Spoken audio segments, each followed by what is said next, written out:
Buenas tardes, profe. El día de hoy vamos a realizar y analizar el diagrama de flujos energéticos de procesos, como lo hacen empresas como Genentech. También se va a explicar cómo cambia la ecuación de balance de energía cuando hay un enfriamiento inesperado o un bloqueo térmico. En pantalla podemos ver nuestro diagrama de flujos que tiene 5 etapas. Es la preparación del medio, la esterilización, la fermentación, la filtración y el enfriamiento y almacenamiento. Dentro de cada caja tenemos las variables que describen la energía, como la temperatura, la presión, el caudal de masa, el calor transferido. En cada etapa vamos a buscar la energía que entra y que sale, como por ejemplo en la parte de la esterilización, ya que entra calor de vapor. En el enfriamiento sale calor al sistema de refrigeración. Y esto es nuestro balance de energía. Para el proceso completo usamos el balance integral de energía.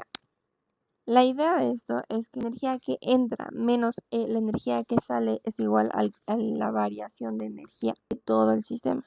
En un proceso por etapas, este balance considera todos los calores y trabajos de todas las etapas y se justifican todos los términos para mostrar de dónde viene cada uno.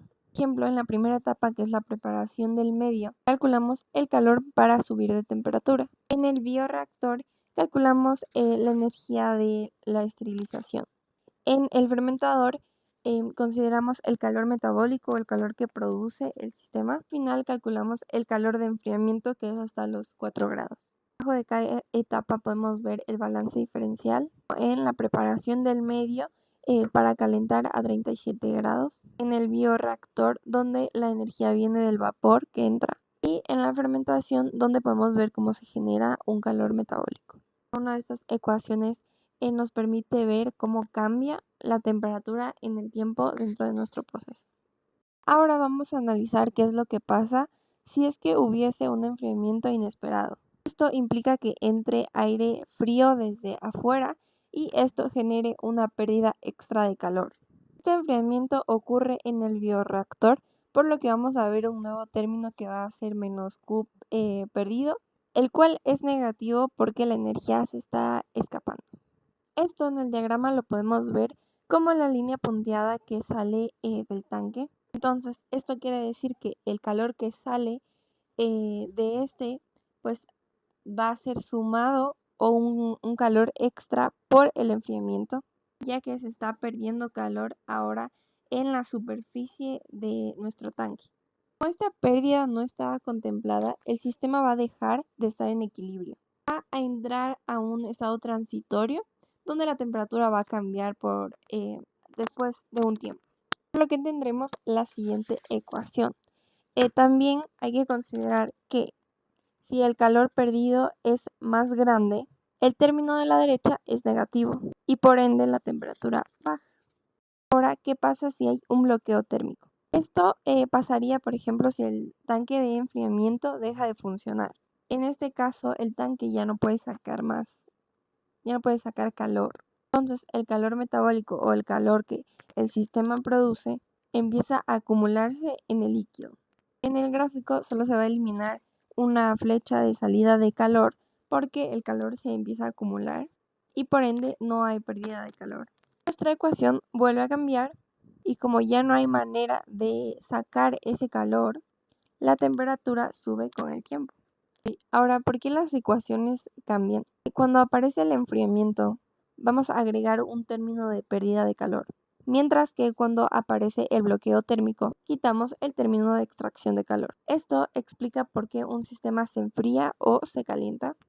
Como punto final, vamos a calcular cuánto tiempo tardaría el bioreactor en alcanzar una temperatura peligrosa, por decirlo así, si es que hay un bloqueo térmico.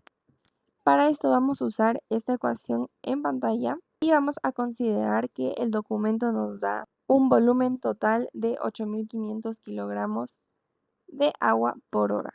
Usamos un calor metabólico típico y escogemos un límite como 45 grados. Con los valores obtenidos tenemos que el sistema tardará como 10 horas en llegar a la temperatura de falla. ¿Para qué queremos este cálculo? Que con este cálculo podemos justificar o ver la importancia de que un sistema con enfriamiento nunca falle. Finalmente podemos concluir que el análisis del proceso completo del diagrama de flujos junto con los balances integrales y diferenciales son súper importantes para conocer cómo la energía se mueve, o se intercambia o se acumula dentro de un proceso como este. A partir del diagrama de flujos principal pudimos ver las principales etapas y cómo cambia el calor o cómo se mueve el calor, la energía, el caudal, el trabajo y la entalpía, permitiendo ver de manera visual cómo cambia este proceso o cómo opera en condiciones normales. Y porque es muy importante que no cambie ninguna variable, porque ya vimos que cuando el sistema se enfrió dejó de estar en equilibrio. Y en el bloqueo térmico vimos también cómo el calor se acumuló, el calor producido o el calor metabólico se acumuló y puede llegar a un fallo térmico, ya que la temperatura empieza a cambiar con el tiempo. Aquí podemos ver que el sistema biotecnológico cumple con la ley de conservación de energía. Todos los flujos que entran, salen o se acumulan quedan representados, cuantificados y justifican el comportamiento del sistema tanto en estado estacionario como transitorio. Gracias.